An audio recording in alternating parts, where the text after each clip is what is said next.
Alô, alô, é o carro do spoiler passando no seu ovo. Pra avisar que esse vídeo vai ter spoiler até exatamente o capítulo 1113 do mangá de One Piece. Então se você não chegou nele ainda, para de ver aqui e deixa nos comentários aí embaixo o seu sabor favorito de pastel pra gerar engajamento.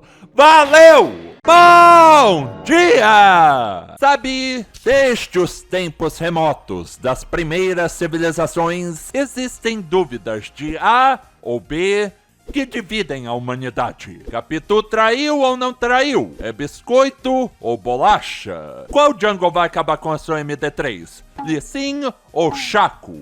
E claro, a dúvida mais importante. O arco de Skypiea é bom ou ruim? Quando eu fiz aquele vídeo comentando do que eu tava pensando depois de finalmente alcançar One Piece, eu reclamei de Skypiea no processo dele. E tiveram muitos comentários mesmo, falando: não, Engine, você está errado, porque Skypiea é bom, porque A mais B, não sei o que lá. Como você ousa xingar Skypiea? Eu levei essa ofensa para o lado pessoal e estarei esperando você numa arena de boxe. Não, porque perceba, Skypiea é um arco muito importante hoje em dia, porque biriri, pororó, e eu fiquei com isso na cabeça. Principalmente o desafio de boxe. Eu vejo você em São Paulo semana que vem. Além de, claro, os comentários falando sobre a relevância que Skypiea tem hoje em dia. O que é muito verdade. Parece que quanto mais a história de One Piece anda, mais o pessoal olha retroativamente pra Skypiea e percebe coisas que o Oda tava plantando desde aquela época. Coisas que talvez levaram uns 500, 600 capítulos para serem relevantes, mas tava ali o tempo todo. Só você não viu. E esses dias eu tava conversando com uma amiga minha sobre Skypiea e ela me jogou a ideia de revisitar pra fazer vídeo e eu vi muito potencial. Porque além de poder retratar o meu comentário daquele vídeo, eu posso reavaliar o que eu penso de Skypiea com a minha cabeça de hoje em dia, que tem mais conhecimento, tem mais entendimento da história de One Piece que eu tinha naquela época, e não só no contexto de um desenho japonês, mesmo ele sendo o maior desenho japonês da história. É sempre uma experiência interessante você revisitar ideias e conceitos que você tinha antes, pra ver como eles se seguram quando você tem mais conhecimento de mundo. E eu ainda não voltei pro arco enquanto eu tô gravando isso. Eu vou reler Skypiea, ou ler pela primeira vez. A primeira vez eu fui pelo anime, e agora eu vou ler porque se eu for assistir aquilo de novo, esse vídeo só vai sair em 2025. Desculpa, eu não tanco o recap de 6 minutos da Toei, passe o tempo que for. E eu sinto que vai ser uma experiência mais interessante pra poder comparar o anime com o mangá, tendo o conhecimento de como são os dois. Eu dei uma lida no sumário de Jaya, então eu vou começar nesse capítulo que vai estar na tela, até o final de Skypiea, e eu volto aqui pra falar o que eu achei. Até o time skip! Olá! Voltei! Eu li o arco de Skypiea inteiro, e minha opinião mudou, mas a primeira coisa que eu vou dizer é que o meu ódio pela Toei aumentou substancialmente. Você já deve imaginar o motivo, mas eu vou chegar lá daqui a pouco. Agora, eu acho que eu vou fazer que nem naquele vídeo do final de Naruto. Eu vou narrar o que acontece na história, comentando as anotações que eu fui fazendo sobre. Retomando da Knock Upstream, assim que o Merry chega no Mar Branco, o grupo é atacado por um cara de patins no meio do mar que dá um tiro de bazucas nele, e eles são salvos pelo Gunfall, um mercenário que usa um cavalo pássaro e fala que se eles precisarem de ajuda é só soprar o apito. A primeira vez é de graça, mas depois ele vai cobrar um monte. Mas relendo e lembrando dessa parte pós-Alabasta, sabe? Eu fiquei pensando em como a Robin é uma excelente adição pro grupo. mundo. Em termos de combate, claro, ela com as mãozinhas consegue lutar com um inimigo muito maior do que ela e viabiliza muito em termos de mobilidade, tanto que tem até uma hora no arco que ela carrega um Zoro machucado pra caramba com as mãozinhas fazendo tic tic tic tic tic. Mas em termos de história também, toda a química dela com o resto do grupo fazendo palhaçada enquanto ela fica que legal, sendo uma pessoa distante, mas ainda incluída lá, é muito bacana. Só que também nos termos da construção de mundo, porque ela amarra bem toda a trama do Luffy e o resto do grupo com o mundo de One Piece. Tendo ela a busca pelos poneglyphs, o contato que ela tem com civilizações antigas, que até aqui não era muito importante, mas depois de Skypiea ganha uma relevância enorme. Tanto que eu fico pensando, até por isso na época o pessoal falou, quero com mais cara de filler.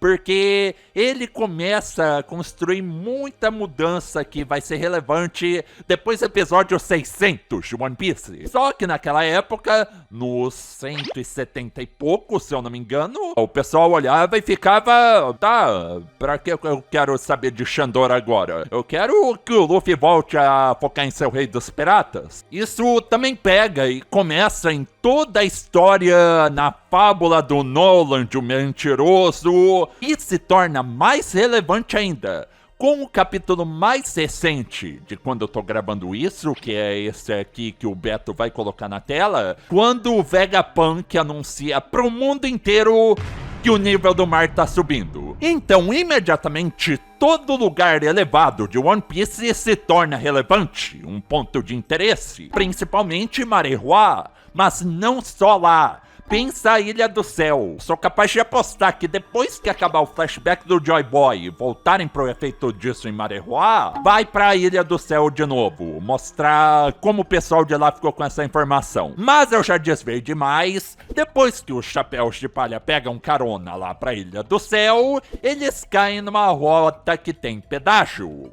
A guarda do pedágio fala que tem que pagar. Mas se eles quiserem, eles podem passar sem pagar. Então eles passam sem pagar. Só que isso configura um crime. E aí eles já são imediatamente marcados como criminosos por toda a Ilha do Céu. Nico, Robin e colegas de barco chegam na Ilha do Céu, eles ficam lá fazendo farra, o Luffy joga uma pedra na cabeça do Usopp, e eles encontram uma bela mulher tocando harpa na beira da ilha. Ela se chama Cones, e ela e o pai imediatamente já decidem ajudar os Chapéus de Palha sem reserva nenhuma. Eles têm seus motivos, mas eles ensinam pro Luffy como funciona todo o esquema da Ilha do Céu, como as nuvens lá são formadas por nuvens vulcânicas expelindo pedra do mar, ensinam o Usopp a abrir aquela fruta pesada, ensinam ele sobre as Dials, que são conchas que pra ele são extremamente relevantes,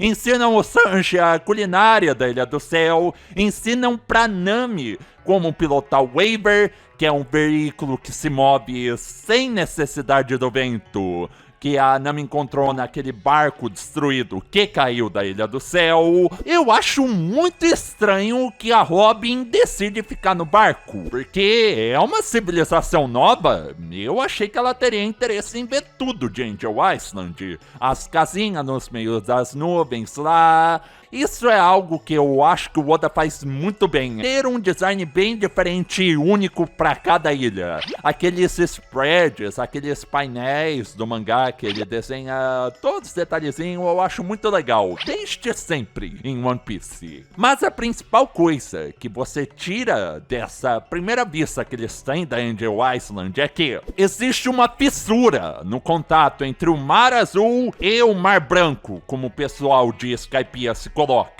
Tem um caminho para descer pro Mar Azul de lá, mas o pessoal de Skypiea não sabe como o pessoal do Mar Azul convive, e o pessoal do Mar Azul acha que as Ilhas do Céu são mito, tanto que teve todo aquele negócio da Mock Island. Eles usam moedas, roupas, gírias diferentes e não existe marinha na Ilha do Céu. Quem manda em Skypiea é o Deus Enel, e ele tem a milícia do deus dele lá, e a polícia de base são os barretes brancos. Nem sinal de almirante e companhia e tal. Eu acho que vão querer mudar isso depois da informação que o nível do mar tá subindo. Eu acho que a Marinha vai procurar ter um pouco mais de controle sobre as Ilhas do Céu, mas isso é especulação minha. E a parte mais importante desse primeiro contato: enquanto o Robin, Nami, Zoro e Chopper ficam lá no barco, o resto do grupo tá vendo a Ilha dos Céus e eles chegam num ídolo no meio da praça principal de Angel Island. A Connie fala que aquele lá é o deus Vart, que representa nada mais do que terra. Por ser algo tão raro na Ilha do Céu, a terra em si é um presente divino. É a coisa mais importante pro pessoal da Ilha do Céu. Tanto que eles têm todo um apreço pela ilha que tá lá afastada de Angel Island, conhecida como a Terra de Deus. Mas o importante disso, de verdade, é que a forma de Bart é igualzinha à forma do Imo, que apareceu sei lá quantos milhões de capítulos depois. Eu acho que tem alguma relevância, eu acho que o Imo tem algum contato com todo o pessoal da Ilha do Céu, os lunários, e isso vai ser muito relevante mais pra frente. Mas agora vamos entrar no ponto que eu queria falar de verdade. Porque eu peguei o ódio da Toei. Essa introdução de Skypiea é quando você está lá assistindo o anime e costuma entortar a boca, ficar... não sei. Eu vou dar uma pausa, vou assistir qualquer outra coisa. Foi o que aconteceu comigo. Eu fiquei uns meses sem ver One Piece. E por que isso acontece? Porque a Toei estica o anime. Ela faz um capítulo do anime durar o dobro da duração que deveria ter, e no começo do próximo episódio coloca metade desse capítulo como recap. Ela faz isso desde muito tempo atrás, mas começou a ser mais perceptível em Skypiea porque era todo o episódio, e essa introdução que já era longa fica mais longa, esticada e chata por causa disso. Isso é relevante em Skypiea porque nessa época o mangá estava apenas 30 capítulos à frente de onde o anime tá. Isso não é quase nada. Então a Toei precisava prolongar o negócio. Nessa época ainda eles prolongavam de maneiras criativas, tipo transformando 1, 2, 3 quadros em toda uma historinha de minutos. Isso acontece mais pra frente, mas numa proporção maior ainda, eles repetiam cena. Eu lembro de várias cenas repetidas nos episódios iniciais de Skypiea. Então a introdução de todo esse ecossistema novo que é a Ilha do Céu, que é prolongado no mangá, se torna 3 vezes mais longo no anime. Só que eu vou dizer que enquanto eu li o mangá, eu não senti nenhum problema de ritmo em Skypiea inteiro. Sabe, eu consegui pegar, começar a ler, meio, fim, não parei em momento nenhum. Parte porque eu tava trabalhando agora? Sim, mas não ficou aquele negócio maçante, que nem eu senti, por exemplo, em Punk Hazard, lendo o mangá. Aquilo lá eu senti que esticou até mesmo no mangá. Mas aqui eu não vi problema nenhum. E fica realmente difícil defender o anime de One Piece quando ele implode um momento tão delicado no mangá que é essa introdução da Ilha do Céu. E se nos últimos anos eu já recomendava pro pessoal que queria começar One Piece a ir pro mangá, agora eu sou 100% essa ideia.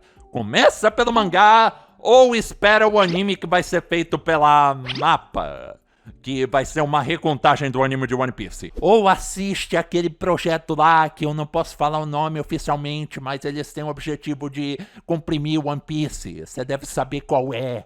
E depois dessa introdução e da Connie mostrar pro pessoal o barquinho de corvo dela, nós já temos uma noção do domínio onipotente do Deus Enel sobre a Angel Island. Porque a Connie confessa que estava coagindo esses criminosos do Mar Azul a irem para a Terra de Deus serem julgados. porque o pessoal do barco foi levado numa lagosta Uber pra ser sacrifício nessa parte da ilha também. Então o resto do grupo tinha que ir lá resgatar. Só que ela estava morrendo de medo. E na hora que ela fala que ela foi forçada a enganar o pessoal do barco, todos os outros habitantes da ilha ficam tremendo na base, porque o deus Enel, ele consegue descer raio em qualquer pecador a hora que ele quiser. Só que dessa vez ele não tava afim. E agora vamos pra parte da luta.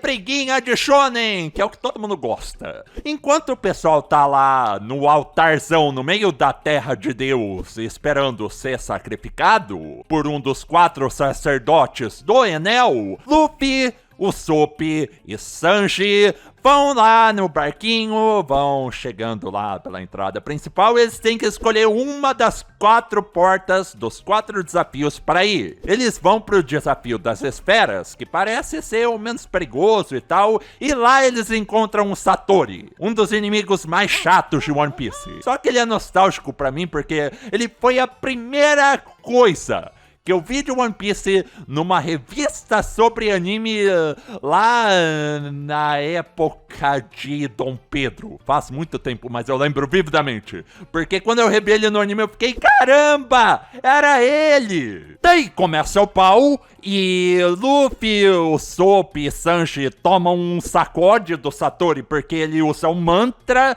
para prever todos os movimentos deles.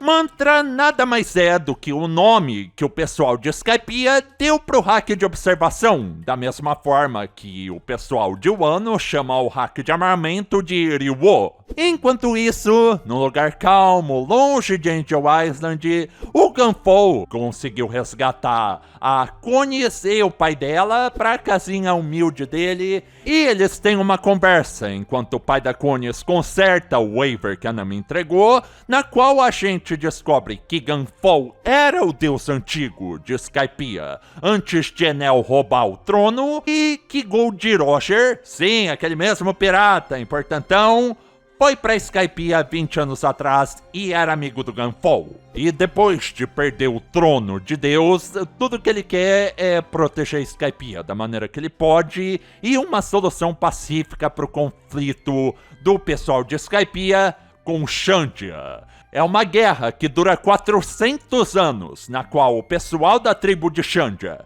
quer voltar para as terras deles, enquanto o pessoal de Skypiea, que pegou essas terras porque eles não tinham terra lá no Mar Branco, querem ficar com isso para ele. Mas existe uma lenda que diz que quando a luz de Shandora brilhar de novo, essa guerra irá acabar. E é nisso que o Gunfo acredita. E com as informações que a gente tem hoje em dia de One Piece, a cidade de Shandora, que era o antigo lar dos moradores de Shandia, se torna tão relevante porque ela lutou para sobreviver e ganhou do governo mundial 800 anos atrás, no período que ficou conhecido como século vazio. Isso é, do que a gente sabe hoje em dia, algo que nenhuma outra civilização conseguiu fazer em One Piece. E tem todo o detalhe que Lunários, o pessoal de Skypiea e o pessoal do Enel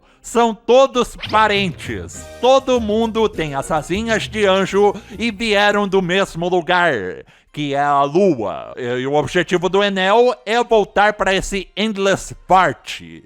Nada mais é do que a Lua, e a gente descobre que ele consegue naquela história de capa uns vários capítulos depois. Que inclusive ficou muito mais relevante ainda quando a gente percebe que um dos hieroglifos que o Enel acha são essas 3 tribos interagindo com a Mother Flame, a arma de destruição em massa que o Vegapunk criou para o Imo. Simplesmente não dá pra dizer que Skypiea é irrelevante para One Piece hoje em dia. Mas voltando, daí como o Luffy tem uma ideia imprevisível de ser besta e explodir o Satori junto com todo mundo lá, eles ganham e seguem pro centro da ilha. Só que enquanto isso, o pessoal que tava lá no altar decide sair pra explorar. Até a Nami decide ir junto com o Zoro e a Robin, eu achei isso estranho, e deixam o Chopper sozinho no barco. E ele é atacado por outro sacerdote do Enel chamado Shura. Impossível pra um asno como você, te digo. Ele apita lá pro Gunfall vir ajudar ele, eles brigam, mas todo mundo perde pro Shura e cai no mar. E enquanto isso, lá em cima da Ilha do Céu, no Templo de Deus, o Enel finalmente aparece e, usando o mantra super poderoso dele, ele fala que vai começar um Battle Royale na Terra de Deus. 86 participantes, dos quais apenas 5 sobreviverão no final. Porque é uma briga de várias frentes. Tem o pessoal de Xandia brigando com a Milícia de Deus e os Chapéus de Palha e Gunfall brigando com os sacerdotes. Depois disso, o Chopper e o Gunfall e o pássaro dele são resgatados por alguém e, num momento muito raro no meio de arco de One Piece, todos os Chapéus de Palha se reencontram. Eles juntam as informações que eles têm e percebem que a ilha que eles estão agora, essa Terra de Deus, nada mais é do que uma parte da Ilha de Jaya que foi jogada pro céu por uma Knock Upstream 400 anos atrás, e no olho direito da caveira tem uma cidade dourada. Muito dinheiro, a Nami fica super empolgada. Esse plot twist da Ilha do Céu ser a parte faltante de Jaya é muito previsível. Você consegue ter essa ideia bem cedo.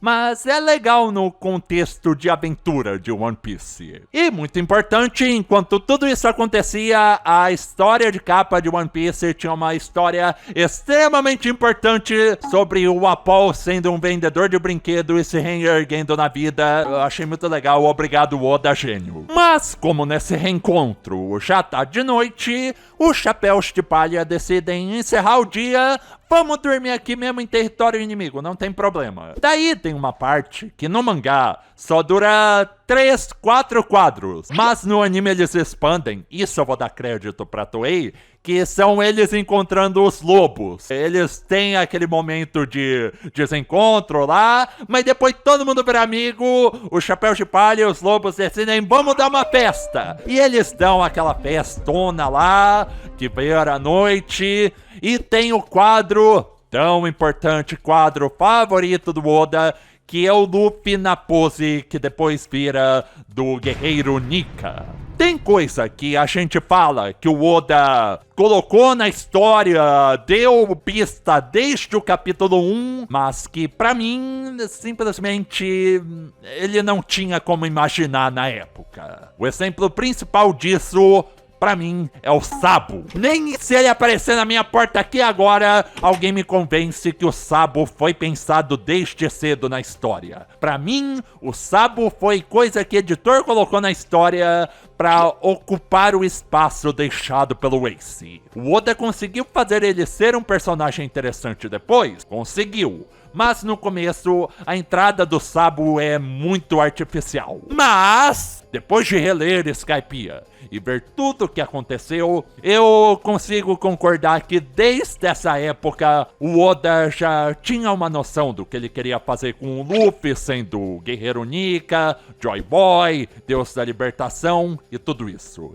Eu concordo. Mas depois que o festão acabou e todo mundo foi dormir, inclusive o Oda, depois de soltar a maior bomba de informação da história, tem uma cena que é relevante de novo em Enies Lobby, só que como eu assisti Skypiea em 2013, eu só fui ver Enies Lobby em 2020, eu não lembrava, que é a entidade misteriosa consertando Mary. Ah, dá até arrepio só de lembrar. E a cena realmente existe, só que quando falaram dela em Enies Lobby eu fiquei... Pera, isso realmente aconteceu? E é muito legal com o contexto que você tem depois de que era o espírito do Mary se consertando pra ajudar a tripulação. E o Usopp acorda, vê aquilo, fica surpreso e confuso, mas ele pergunta, quem te consertou, Mary?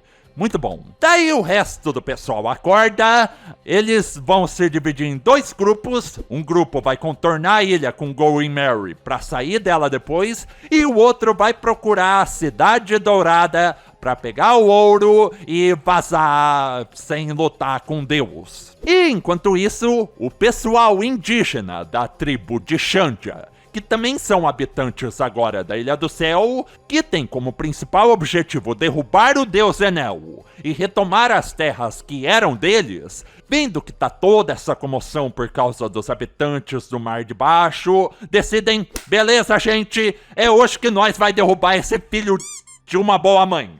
E eles vão lá pra briga, ficam brigando com a milícia de Deus numa cena que é repetida 50 vezes no anime. Eu lembro vividamente disso. E uma coisa que influencia muito a decisão deles é o mantra de uma criança chamada Aisa na tribo. Com esse tal de mantra, ela é capaz de escutar as cores de todo mundo que tá na ilha e ela percebe que tem algo diferente na milícia de Deus e no Enel e nos sacerdotes dele, e o pessoal decide atacar por isso. E o principal dos personagens de Xandia é o guerreiro Wiper, que foi quem atacou os Chapéus de Palha quando eles chegaram em Skypiea, e ele é extremamente raivoso. Ele quer guerra, ele quer sangue, ele quer vingança pelos 400 anos de sofrimento que o povo dele teve nas mãos de Skypiea e agora caracterizado pelo Enel. Ele vai lutar até a morte um pouco mais além para conseguir recuperar o que agora são as terras de Deus. Daí, o Enel, que finalmente aparece, ele também é capaz de usar o hack de observação, só que o dele é um monte de vezes mais poderoso que o da Aisa e consegue ver absolutamente tudo da ilha, percebe que tá tendo um fuzuê com o pessoal de Xandia, os Chapéus de Palha na Terra de Deus e fala, beleza, vai começar um Battle Royale aqui, 86 participantes agora, mas apenas 5 além de mim sobreviverão no final.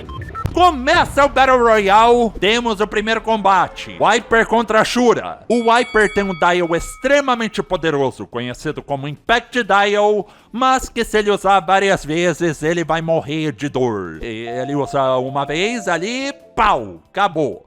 Daí, o Wiper e um coadjuvante encontram o Zoro e o Luffy, o Zoro ganha desse coadjuvante, o Wiper briga com o Luffy, até que o Luffy é comido pela terra e vai parar numa caverna estranha cheia de ouro. E começa a guerra do Luffy pra sair dessa caverna. Ele fica chutando, socando, fazendo todo o possível na parede da caverna pra abrir um caminho, só que ele não consegue, porque ele está no estômago de uma cobra quilométrica e a cobra fica lá sentindo dor, andando que nem barata tonta com o Luffy no estômago, passando no meio de todos os combates simultâneos que estão acontecendo nesse momento. Enquanto isso, nós temos uma luta que eu achei muito legal, que é a do Chopper, que ficou sozinho de novo, coitado, contra um sacerdote do Enel chamado Gedatsu. Eu gosto do Gedatsu porque ele tem muito daqueles tiques, aquelas coisas que vilão de One Piece faz, sabe? Tipo, falar de um jeito específico,